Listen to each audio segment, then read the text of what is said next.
আসসালামু আলাইকুম, চলে আসলাম উর্মিলা কিচেন থেকে। আজকে আমি মিশালো কিছু মাছের ভর্তা রেসিপি দেখাচ্ছি। ওই মাছটার মধ্যে বেশি কাটা মাছ ছিল, তাই আমি ওইটা দিয়ে প্রায় সময় বাসায় ভর্তা করে ফেলি। কারণ কাটা মাছ কেউ খেতে ততটা পছন্দ করে না, কিন্তু ভর্তাটা খেতে সবাই পছন্দ করে। তাই আমি মাছগুলো প্রথমে ভেজে নিয়েছি। এরপর আমি পেঁয়াজ, কাঁচামরিচ আর রসুন ভালোভাবে ভাজা ভাজা করে নেব। এই পর্যায়ে আমি কিছু শুকনো মরিচ অ্যাড করছি। এই মরিচটা আপনারা স্কিপ করলেও করতে পারেন, কারণ শুকনো মরিচটা দিলে ভর্তার ঘ্রাণ আলাদা একটা ভালো লাগে। তাই আমি এটা দিয়ে ভালোভাবে ভাজা ভাজা করে নিচ্ছি।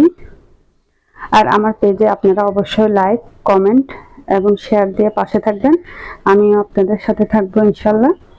এরপর আমার ভর্তাটা প্রায় রেডি হয়ে গিয়েছে। আমার এটা নামিয়ে আমি একটি বাটনিতে নিয়ে নিচ্ছি। এভাবে কিন্তু কাটা মাছগুলো খেতে খুবই ভালো লাগে ভর্তার সাহায্যে। গরম ভাতের সাথে খেতে কিন্তু অসাধারণ। এরপর আমি মাছটা ভালোভাবে বেটে নিচ্ছি। একটু ধনিয়া পাতা আর লবণ দিয়ে আমি এটা বাটাবাটি করছি। এটা চাইলে আসলে পাটার মধ্যেও বাটা যায়, কিন্তু আমি এটা বাটির মধ্যে বেটে নিচ্ছি।